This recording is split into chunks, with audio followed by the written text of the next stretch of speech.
Oh,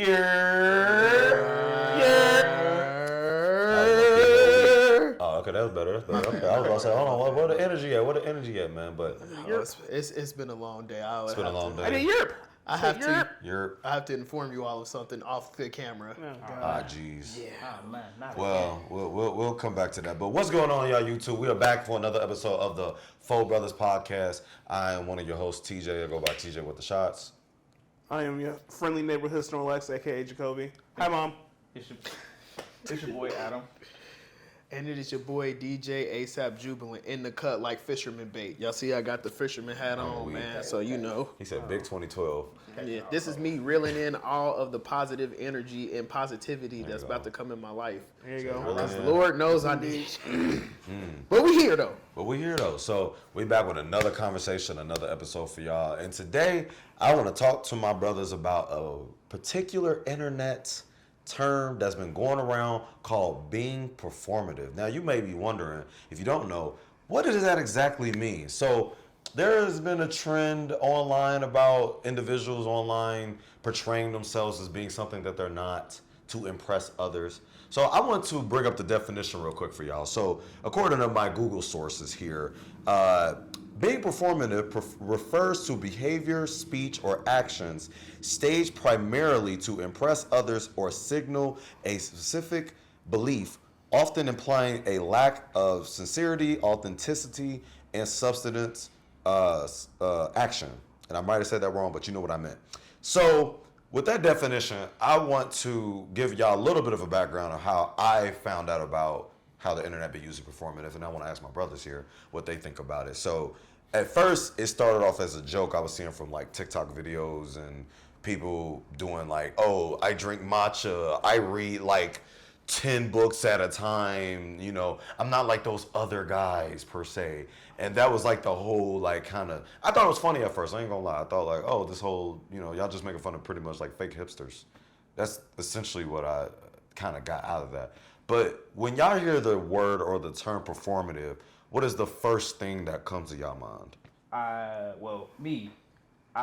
think of social media presence and attention when I hear performative, because everybody on the internet, in the essence of the word performative, is perform. Mm-hmm. These people are performing for the attention of people on the internet, whether it be for a financial gain or a large following or something. I think that's kind of like the root of why a lot of people perform for the internet. So that's what I think of when I hear performative. Okay. I think of it in the kind of like, it's kind of a comedical sense of just like you said, like portraying as if you are something that you're not. For a funny example, you might be out with your friends and y'all see a group of fine women over there.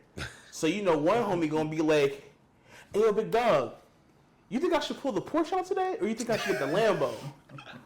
Or sometimes I'll be like, hey, big dog, you know what? I still got you that $20K if you need to borrow it, big dog. Just let me know, because you know I got you. You know, I keep all my homies tapped in.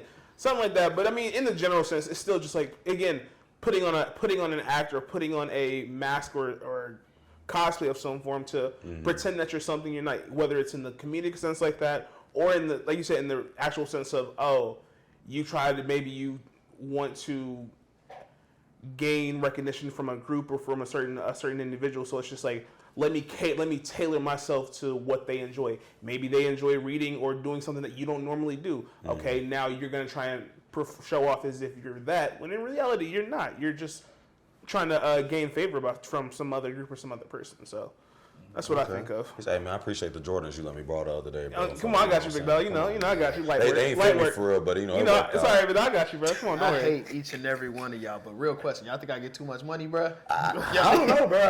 Should I sign with YSL or should I sign with 4K Trade, bro? No, the real question is, should you go with the Ferragamo or the Hermes belt? I got the Ferragamo. You know what? Already, so I gotta cop the Hermes belt. Or the double F Fendi. But you know what? Nah, you right. You got it so much, you might as well just get both of them. Why not? I'll trim them. Come on now, You right. But no, on a serious note though, when I think of performative, I think of people that do tasks when they are asked to do things that they wouldn't normally do.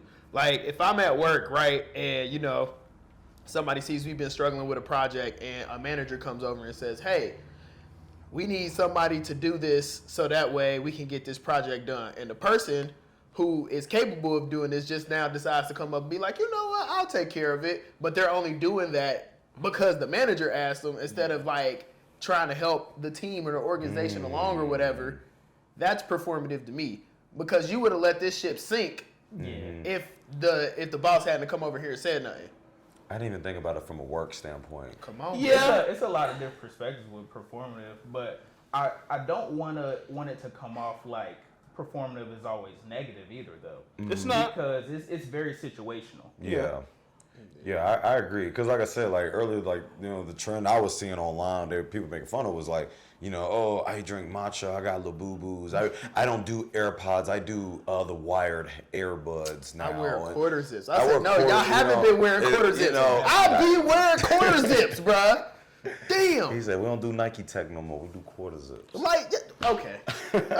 You know, so quarter zips? I think that whole situation was funny, and then it went from, to me, it was funny at first, and then it just started getting annoying, because now the internet has just started labeling just almost anybody in the performative world. So one example, I'm not the biggest fan of it, but at least how people are trying to label this certain artist for being performative, but I want to get y'all thoughts about it. So recently, you know, we talked about J. Cole's The Fall Off, which is still a great album, by the way. I just played it today.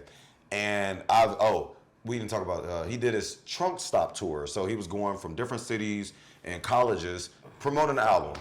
And his old Honda Civic, it was like a 96, 97 Civic. So back then, and early in his career, him and his buddies would go and do that.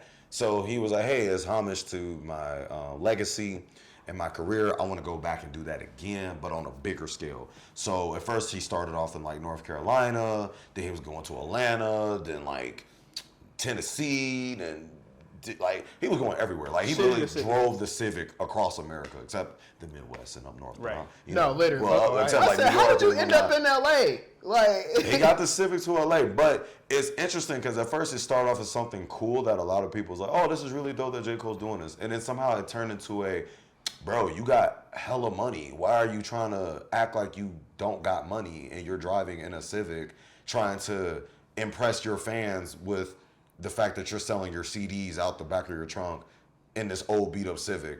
And there was just like this, I don't want to say hate campaign, but hey, it low key was coming off like a hate campaign. What they say? Oh my God, okay, J. Cole, we get it. You a normal guy. Oh my God. Right. So do y'all view that as being performative? Him just wanting to, because if you know J. Cole as an artist, like he's never been a, you know, money is everything type of person, especially in his more later years, and even later years, and even in the Fall Off trailer, bro had a lamb truck in the car wash. Yeah. So it's like, we know he got it. We are aware he got it. He just wanted to, you know. So what I want to get y'all thoughts about that. Like, how did y'all feel about seeing that and how some people was trying to label him as being performative? Do you agree? Do you disagree? It's 50-50 because in the sense of how you described it, yes, that is performative. But at the same time, like Adam said, not all performativeness has to be a negative connotation. I think this is, in this example, J. Cole is being performative, but he's being performative in a way that still remains true to himself, because if you have been following J. Cole since the early beginning, he's always been like a humble guy. He's always tried to be down to earth, relate to his fan base and who he's trying to garner the attention of, but at the same time, he doesn't want to, like, he's never tried to like separate himself as being, oh, now that I have money, now that I have this fame, I'm up here while you are all still down here. No, he tries to keep himself like, no, I'm on the same level as you guys. So I think he is being performative, but it's not in a negative sense, because these are things that we've seen him do before in his career. So it's not anything new. It is new to the masses of J. Cole fans that are really kind of like getting into J. Cole now with this latest project and some of his more recent work. So yeah, they haven't seen his earlier persona, so they don't know that, oh, this is still part of who you are. Not to mention, it's literally like the rollout of the album.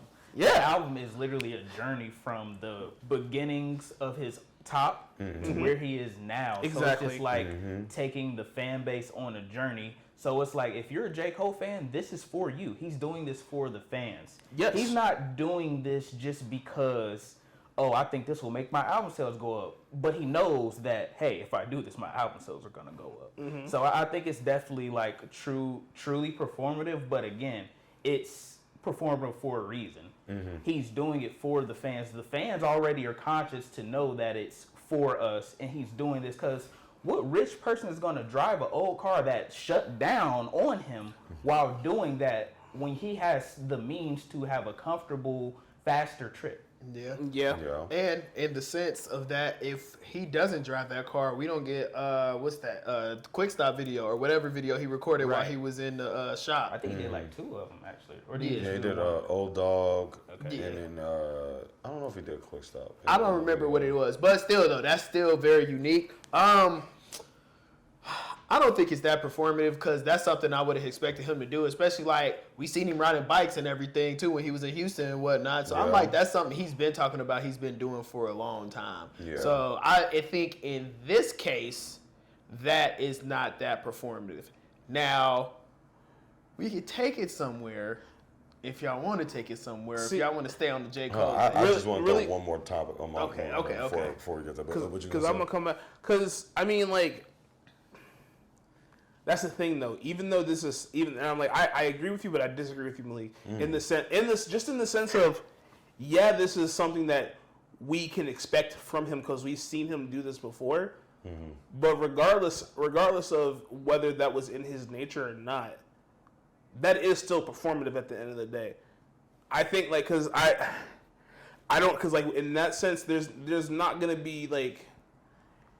To me, performative is such a loose term that you can't really define it as so like defined as black and white. Yes, that is performative from J. Cole, but like you said, it's nothing that we haven't seen before. So it's just like that's why it can come off and seem like, oh, this is seeming like a hate campaign from people that are trying to claim that because y'all just don't know.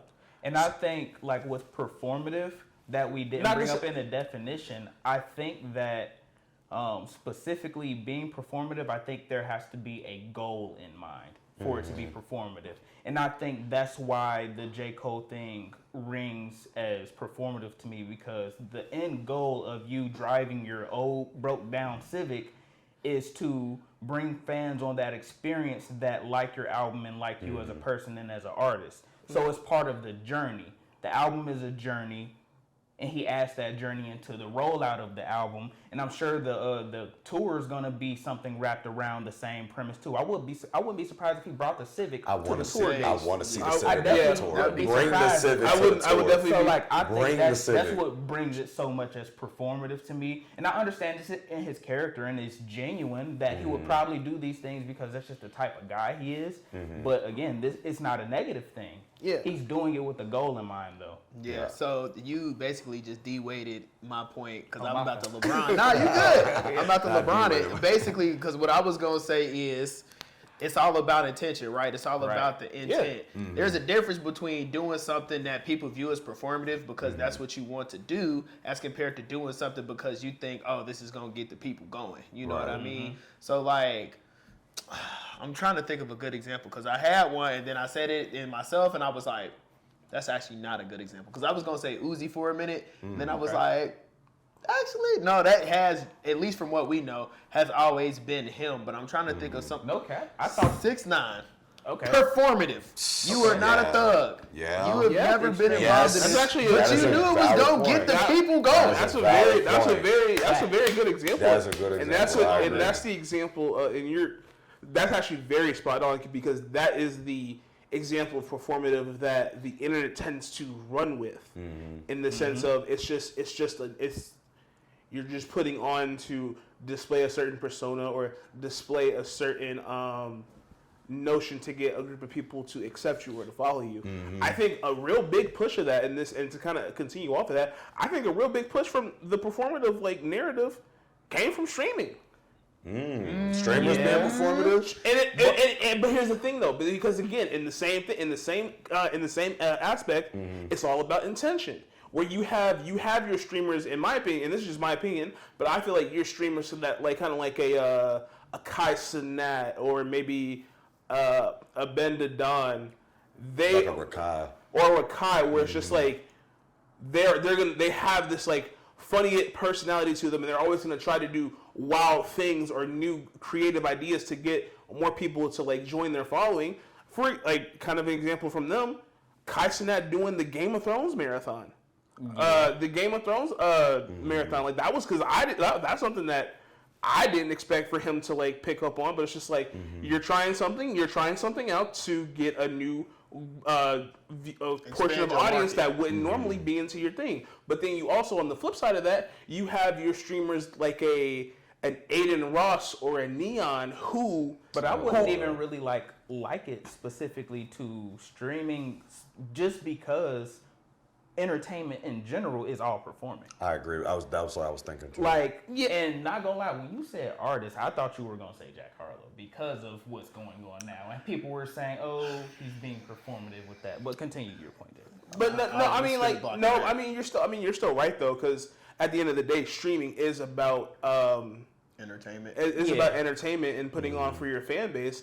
I just think kind of in the same way where, and I can't say too much because I don't follow streamers like all the time, but I think like if you, I'm sure if I went to like Kai Cenat fan base and asked a few of his people like, hey, in like a handful of words, how do you normally describe Kai Cenat in terms of like his personality, how you think he acts on a day-to-day basis, and now in that same breath, how many times can you say he did something that was out of the norm for what he's normally like that you could have viewed as performative?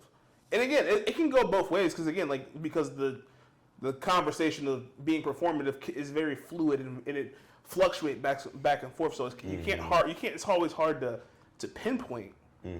But even in the sense of the Jack Harlow situation, first off, let me just say this: internet, y'all have been freaking hilarious with these covers and different names. The Colonizer. Uncommon. My favorite one, Neo-colonial Milk soul. Shaka. No, Milk Milk the Shaka. That's the one for My me. personal Bad. favorite is Daniel Caesar. Because I said, Daniel come on Caesar now, is funny. we not funny. missing. That is funny. And it's like, because like we can transition to Jack Harlow now in the sense of just like, yeah, he's being performative, but to me, this is the intent of it seems to be genuine. Because and I say that and again, I'm not a Louisville person, so don't y'all 502 don't y'all kill me. Don't y'all kill me, but like as somebody that like got put on the Jack Harlow from like even like some of his earlier mixtapes and his earlier sound, it's just like I understood what it was off rip. This is a Caucasian rapper who has been ingrained into the black community for some time. Now, whether he's doing that to gain the appeal of the black community or because that's just who he grew up around and that's just, that's the kind of environment he grew up in. And I'm like, that's just part of who you are as a person. So I don't see that as performative when we now come full circle to him wanting to drop a neo soul album. It is performative, but I think that part of it is like him doing something that he wanted to do because he genuinely does fuck with the black community and the black culture itself and wants to try and be a part of that. So I think, I mean, don't touch more because y'all was going crazy, but I like that though. The circle back just real quick. I think y'all landed on a lot of points. I was gonna say with the intention, with like, because again, with like being an artist, you are a performer, not even just streamers, but like you are an entertainer, and entertainers have to entertain, which means you have to be on some form of performing of what you do. Right. And even in your role in doing that, I view what a Cole was doing or a certain artist, that's marketing as well. Whether it's good or bad, it's still marketing because it is still making you as a viewer go out your way to see why is this person doing this. Yeah. I did not care or like 6ix9ine, but I guarantee you I could not avoid his videos because no matter you get online, but everybody's talking about it. It was like he was just doing stuff all the time. You know what I mean? Jack Harlow's case, and that would have led to my next question. Do y'all feel like with obviously what he got going on, do y'all think that's performative? I can't say if that's really him being performative. I'm more on the side of I genuinely think Jack Harlow, just like you said, Jay, like I think he actually does appreciate what some of the black culture has and what it can do. And I think he wanted to kind of lean into that and try to do his own like version of like this, whatever you want to call this neo soul album, Monica, you know what I'm saying? But I feel I've like been seeing that. two things where it kind of backfired is one, his comment about I got blacker. Of course. I think had he not said that, people would have just judged the music and not It's definitely just about verb. the For persona. sure. Yeah, And for okay, sure. I ain't gonna lie. In my opinion, I feel like because Jack be trying to joke, And- and I feel like he was trying to be funny, but that was not the right joke. Yeah. It was And right. it backfired, as you can see, resulted. And my second point I was gonna make, and I'll let y'all get the mic, is that I feel like the album itself is so lukewarm that it's not even enough for people to be like, at least the music's good. Because from my opinion, I feel like it was just okay. I don't think it's a bad album per se, but I just think it's a very underwhelming attempt at neo soul. And I'm like, you could have used some features. I like the production, but himself, it felt soulless. I didn't really get much. Maybe like All My Friends and like maybe one other song. I was like, okay, Prog this is my shit. this cool, Prog but is better. I sit back and ask myself, who is this album for? So Like, you know what I mean? So I guess what I'm getting at is, I don't know if I view Jack Harlow's attempt at neo soul being performative per se, but I am wondering how do y'all two feel about it? So Jacob gave his opinion on it. How do y'all feel about in terms of Jack Harlow's Monica and just his career as a whole? Do you feel like he's been performative in the black, trying to be performative within the black space, or do you feel like he's been just trying to get his way in there, but he just can't get the full respect that he thinks he wants, or like, you know what I mean? So I feel that it is, you've heard the term a swing and a miss. I feel like it was a swing and a foul ball, right? So he definitely made contact. It just didn't go nowhere, right? Because again, verbiage is very important. Like, I think if he would have just said, I have a larger appreciation for the music and the culture, yes, we probably wouldn't be talking about this the way we are. But because he used the word blacker is obviously why it's so controversial. It doesn't help that it was also being asked by two white podcast hosts as well. Yeah. quick tidbit before you continue. There have been other interviews where Jack Harlow has noted his appreciation for the black culture and the black sound in a lot of his earlier projects. So like even if it wasn't said in this round of media coverage, he has stated that before. Which, to my follow-up point, I know a few people that know him personally, and they was like, we're not surprised that he said something goofy like that. Yeah. He tries to be funny at times where it's like, you kind of pushing it. Yeah. But again, to your point, Tim, I think the album is okay. It's very good background cleaning music, like, these two main characters are getting together at the end of the rom-com type music. So if it was like Honey, the Kids Miss You, I think this probably would have, honestly, I think it probably would have blew over. Because a lot of people really did like that album. I know some people aren't the biggest fans of it. You said Honey, you mean Come Home to Kiss Miss You? Yeah. Oh, Some you said people- Honey to I thought you talking about like a movie for a second or Me something. too. Yeah, But- oh, come on. Yeah, that album sucked. See, some people aren't the biggest fans of it. That But shit sucked. I mean, I think that would have been more well received because also that is more of a complete project than what I think this last one is as well. I'll take Jackman over this. So, I mean, So I actually watched the full interview. That was I gonna be be my having next a lot of I have a lot of time to watch interviews and stuff. But if you watch the entire interview, that's one thing I do hate about this current media scene because of the fucking Clippers. But Is that being performative? Clip culture? Yes. absolutely. Oh, we'll get to that. Go ahead. Get that one. I'm going to ask that next. Go ahead. But the fact that they clipped up that specific part, he was going into how he has appreciation for the black culture and how he's been curating different things from the culture his whole career, which he has been. So me getting this album from him, I don't get the performative he's doing it because it'll make a puddle in the or a wave in the industry or anything like that. I think he just really wanted to dive into that sound because he appreciates it. I think the project is, like y'all said, very lukewarm. It's very okay. I like a couple of the songs. I like the direction he went, but like you said, it's kind of soulless. Yeah. There's not really a lot there. But I think a lot of the media who's not familiar with Jack Harlow's like joking nature, Yeah. and how he is as a person from what he's shown us. He's known to make a joke, like you said, like this. Yeah. So I think it's kind of blown out of proportion because all of the media outlets are taking it as he's attacking the culture in a negative way, or he's performing it in a way, and I'm like, no, you're missing the point. And because you're missing the point, it's making it worse for him because people are not even gonna listen to the music. Man. So I think that's an instance of like being performative backfires. I see. Another example of someone that backfired with the attention that he's getting, Lil Russell. Because have you all seen the little viral clip of Lil Russell with his Heaven Sent song? I have. That shit ass. Yes, Don't it is. you ever put no BS like that on the internet as long as you live, L.A. Russell. I'm not even gonna call you Lil Russell. Freaking. I got words for you. You burnt Michelin man built bastard. He's good. Crazy. But it's like, and for you all talking who about? have not seen this thing on Is the that being internet, performative? Him going on stage? Yes, trying to, you know, absolutely, but that's also his thing. He does backyard concerts. He does a lot for his community. I understand that. Yeah. But like he said in the video, his engineer told him not to put out this song because this song said a lot of controversial things. The tagline bars of this song, this is not the Ford podcast saying these things. This is what it said in the song. Quote. And I quote. Quote. Quotation.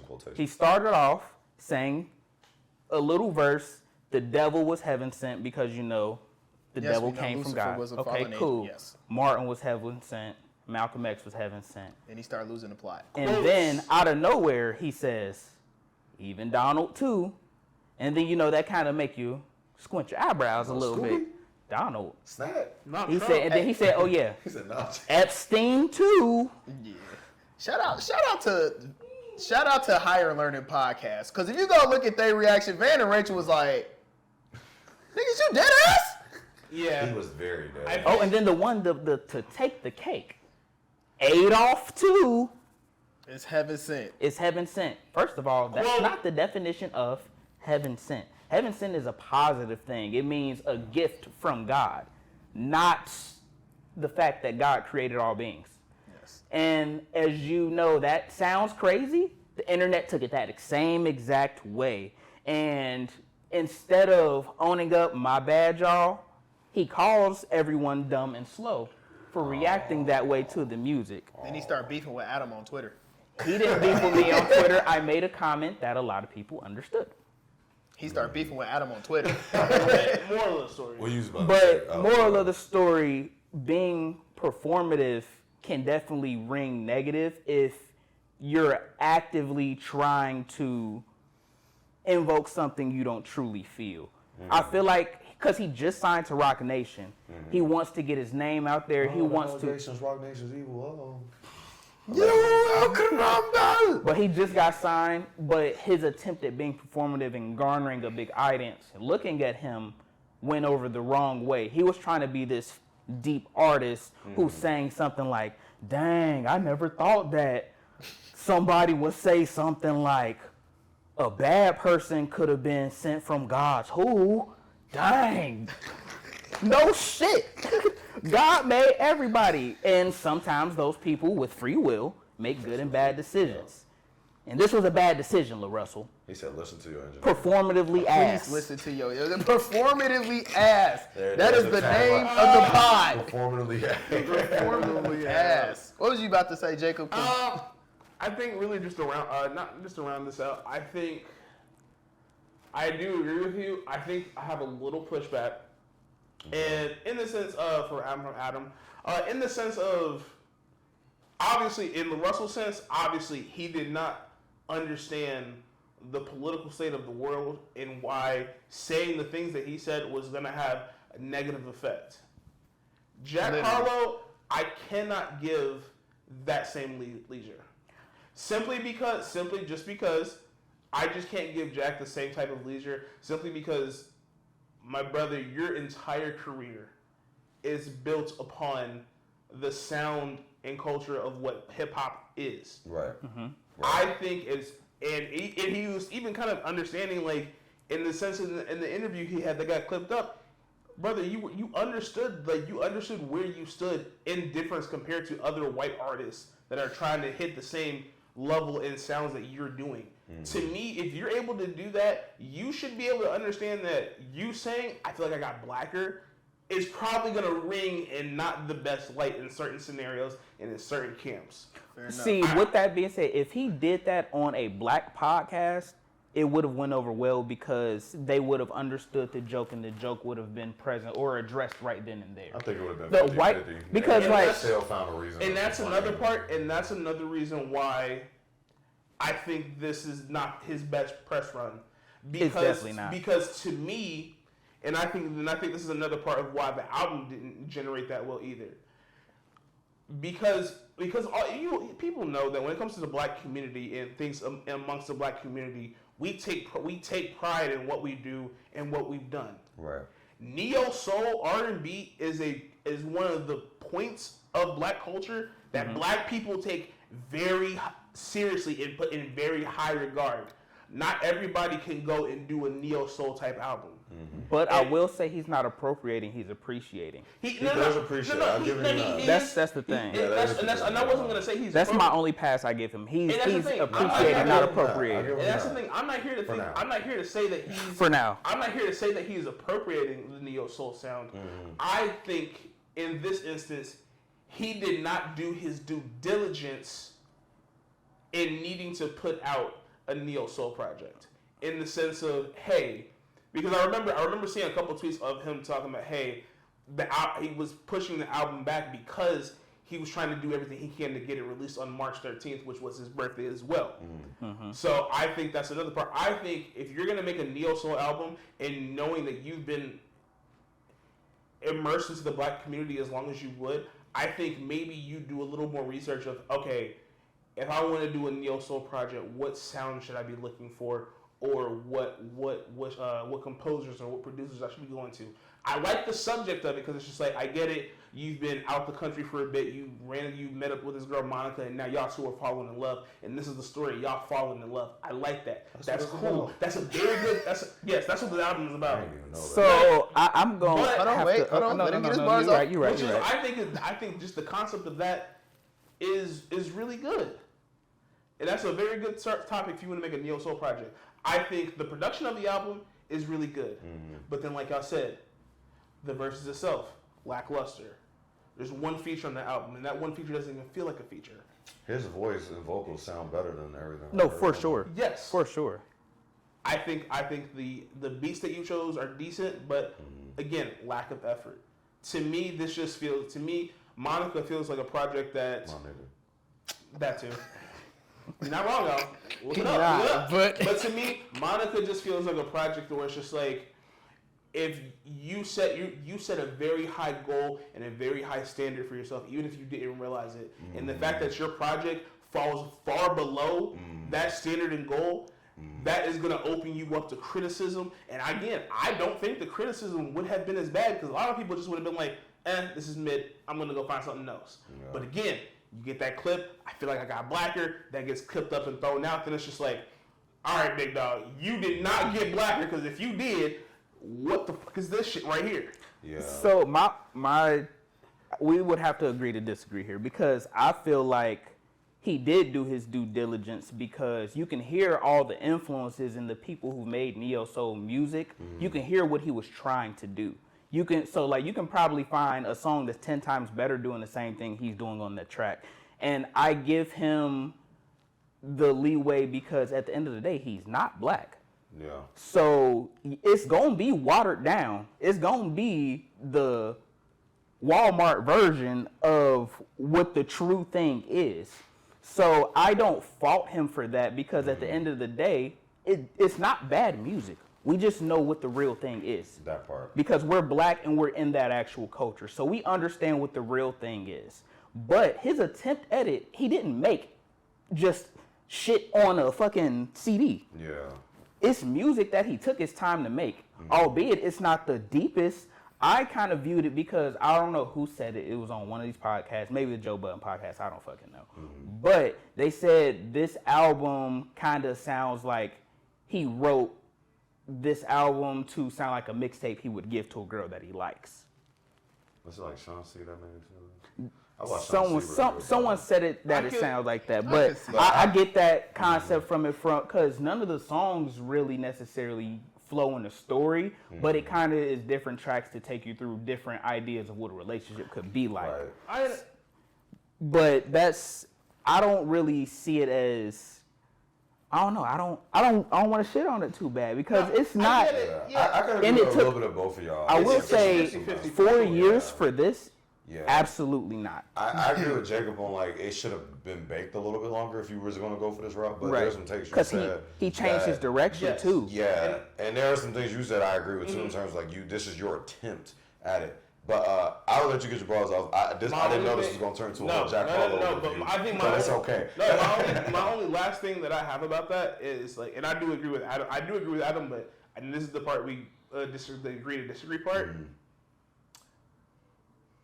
I've seen Jack Harlow put out, I guess you wouldn't call it like the hybrid melodic rap. Mm-hmm. And that melodic rap sounds just as good as what some of his black contemporaries have put out. Mm-hmm. So I agree with you. To me, I think what disappoints me, because I am a fan of Jack Harlow. To me, out of all the projects that he's put out, this is probably his lowest, I won't say quality, lowest effort put forth into a project for me, from a listening standpoint. Okay. That's how I want to say that. I think that's the perfect way I want to say that. Real quick, and I'm gonna let you do you, Malik. So, But I do still agree with you in the sense though, like and like you just said, when I watched the interview, he kind of addressed some of those things, like his older music and how he went with the melodic side and the poppier version of himself, and he was like, me being involved in the culture and seeing what it's done for me, it made me want to dive deeper into what that culture is, which made me go into this direction of making Monica, which is a neo soul album. Now he couldn't find the proper words to say that to those two white men there. No offense to them, but he didn't say the right words to them. He just kept it. He didn't. He chose the wrong tagline and literally said, "Oh, I just went blacker with this project." Because if you generalize it, I mean, I get what he means. Mm-hmm. I went dived deeper. I dove deeper into the culture. He delved deeper. He dove deeper into the culture, which would be going blacker because he dove deeper into the culture to get this type of project out. But that's my closing statement for that. Yes, but I was just gonna wrap all this up to say with my earlier point, it's not a swing and a miss. It's just a swing and a foul ball. Facts. He made contact. It didn't go nowhere or nothing that counted. It just, you feel me? So I definitely did not think we was gonna talk about that as much as we did, but I definitely do think that brings up another topic that I already said we wanted to talk about: white vacationers. People that come into the culture and then once they get what they need out of it, they go back to the white side. But that's another story for another day, because that also is a very big form of being performative. Yeah. I see what you It's a sublet. It's a sublet of being performative, but I think that more touches on the appropriation piece. Yeah. Of course. But like, the performativeness is still within there. Like, again, Dan Rue. Y'all remember him? Peter Piper picked up pen. Yeah. That's my man Dan. Or thought he was cool till he said the N-word. I'm sorry. I was gonna say because like even in another, I feel like because you had something else too. I feel like you had something else. I was gonna bring up. Well, I gotta ask a question, but it'll go more back to the performative thing. I mean, but that's still the topic at hand. Still the topic, yeah. I can't tell at this point, but it's okay. That's No, it's okay. It's okay. We just dove into when performative goes It's wrong. all good. No, it's all. Trust me. No, I love the discussion. Trust me. Adam just got some hot shit Y'all off. got, I'm so y'all got mad. the ball rolling. I wanted to change the gears just a little bit, but it'll still be about this, and then we could probably wrap. I wanted to ask y'all, instead of the celebrities, what are some moments you personally know of people being performative in our daily lives? Ooh, sheesh. Or can you think of a time maybe you were performative at a point? or you know someone that, you know, or you've been around a situation where it's being performative? Yep. Because I can think of, like, you know, I can think of a dudes few. thinking they tough, and then they be talking, but then I'll give a quick one because he got the foot up like he Boy, do I got they stories. fold like laundry. I can give an example. I can give an example of me being performative. And this is something I'm not. Accountability. Yeah, accountability. I think that I think a lot of people can agree with me. I'm performative when I go into job interviews. Facts. Come on, man. The Facts. code Like, switching. It's because I've had job interviews like when I was a kid in high school or in my early college career, where it's just like, dog, I have no want to be working for Panera. But when you ask me what's your reason for coming here, what's your reason for applying for the job, and it's just like I'm now going to put on a performative act of like, hey, no, I care about establishing my role in the community. I think this is a good franchise and a good opportunity to present myself in a working order. And it's just like, you know what I'm saying? In that sense, we've all been performative, but that's one instance where it's just like, I've had to be performative to get certain jobs that I've applied for because maybe I don't have the same skill set or the same credentials as this other person that's applying for the same position. But I'm going to put myself in a performative state of, hey, while I may not have the technical skills, I have the relatable people skills because especially if I'm applying for jobs where I have to interact with customers. While I may not have that technical aspect, but I know how to communicate with the person. I know how to make sure to let them know, like, hey, I know you're having issues with X, Y, and Z. I'm here to help you. I know you're a little bit frustrated. Calm. It's all good. Take a breather. We're going to get this rolling. I'm going to see what I can do and help you get you on your way. And so that's just an example of me being performative. That's valid. That's valid. That's a great pull, bro. Yeah. 100% from the field. Everybody's Contested. I'm sure we've all done it at some point, so it's just like that. yeah. Yeah. Boy. Knock the hat up. Because the thing is, obviously, y'all know I hang around so many different types of people, and I've seen people do things that they wouldn't normally do, especially when it comes to hollering at somebody of the opposite sex. So it's like, bro, you not tough, as somebody once said. Like, bro, this is not you. Why are you doing this? Yeah. Or people that you hypothetically go to high school with, and now all of a sudden they selling drugs. Like, bro, you was a straight A student. What are you doing, bro? Like, what are you doing? You're being performative to try to hang around people that you think are cool and they're not. Come on. And I'm looking for another aspect of that. Let's say you out with your peoples and you see somebody that you may have dated or tried to be in a relationship back in the past. Y'all done had y'all said with y'all separate ways. Now you seeing them out in public for the first time. Some people might get performative and be like, oh yeah, you know, I've been doing this, and this. When the whole time, brother, you've been in the crib hurt and upset just as much as she has. That's real. You know what I'm saying? Like, yeah, man. Come on, man. Y'all be acting like y'all Gyarados, but really y'all Magikarp just slopping. Talk to him now. Y'all just splashing around, ain't doing nothing. That's how we getting down in the Big Just 26. Just a little. Because I was gonna say it's like shout out to the Spider-Man trailer. What did he say? That's Don't act like you ain't the happiest you've ever been. I can't. That's a bet. That's a bet. But yeah, man. Ooh, I have plenty of examples to be performed. We'd be here all day. Be thinking about them examples. But Adam, was any that came to mind with you? Shoot. I mean, y'all all really said the main ones that I think of as far as being performative. I think just being in social settings, it's like very easy to tell when people that's the biggest place when people perform. Yeah. When people are out in public and around other people, because either A, they're trying to get their personality out there, or they're trying to put on a mask. Yep.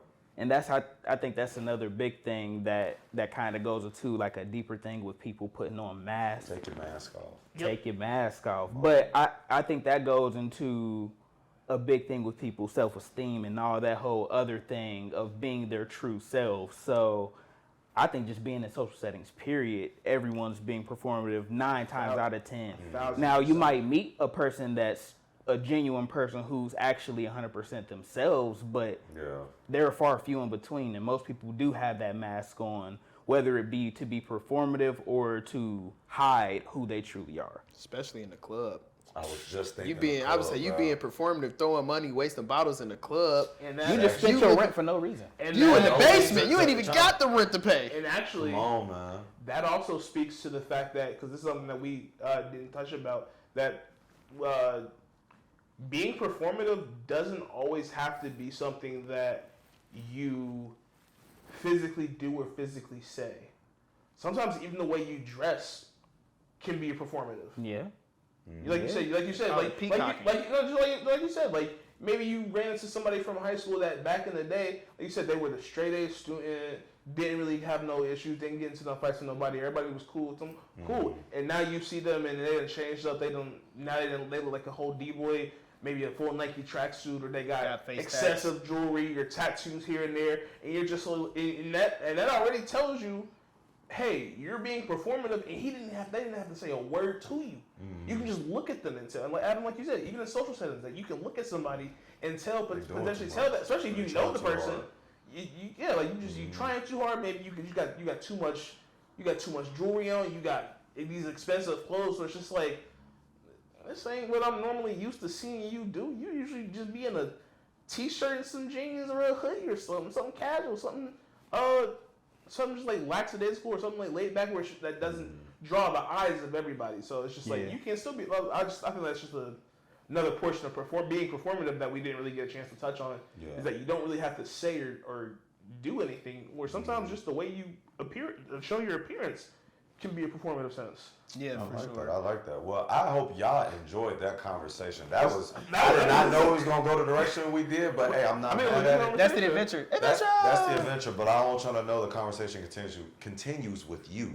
So please like, comment, and subscribe, and let us know. Tell us a time of you seeing someone being performative, or maybe you found this artist being performative, or tell us your thoughts about the John Carlo project, or how you feel about LaRussell's comments.